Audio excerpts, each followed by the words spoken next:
On Tuesday, she has a new children's food series on Netflix, and that's launching on Tuesday. It's called Waffles and Mochi, and she's kind of in the kitchen with these two Muppet-like characters. And it's basically sounds like an extension of the work that she did when she was in the White House with Let's Move and trying to encourage children to eat healthier, eat more fruits and vegetables.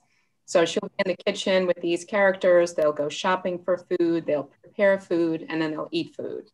So that's one of the things that she's doing right now. Her book, Becoming, her memoir, is still climbing the charts. There was just a young reader's edition, a new version of the book that was released a few weeks ago. So that's on her plate right now. And there's also still the construction and development going on back in her hometown of Chicago for the Obama Presidential Center, which is still going to be a few years off in the distance, but it's the planning is underway for that. So those are some of the things that are keeping her busy. And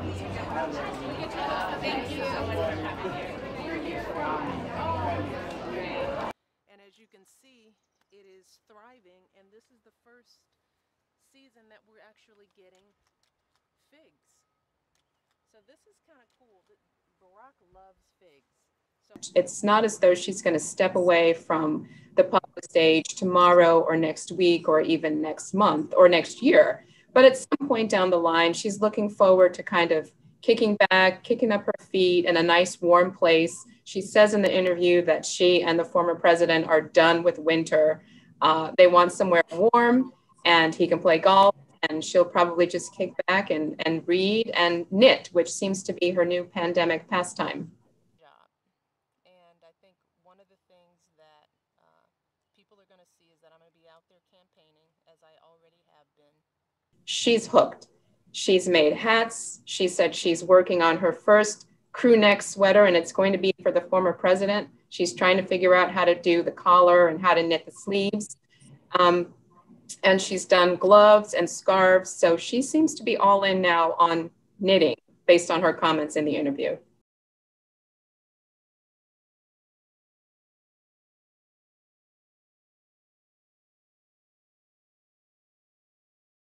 And she's also seeing them now as young adult women who were independent, who are independent, even though they're still back living at home. They're young women, independent, and the conversations that they're having are different. She explained that it's no longer a mother to daughter conversation where she's kind of telling someone, you know, eat your broccoli or clean up your room, but they're having more mature conversations. She described them as peer to peer conversations. So those are some of the things that she learned about the family during the pandemic in many of the same ways that lots of other families are learning about each other and discovering new things about themselves.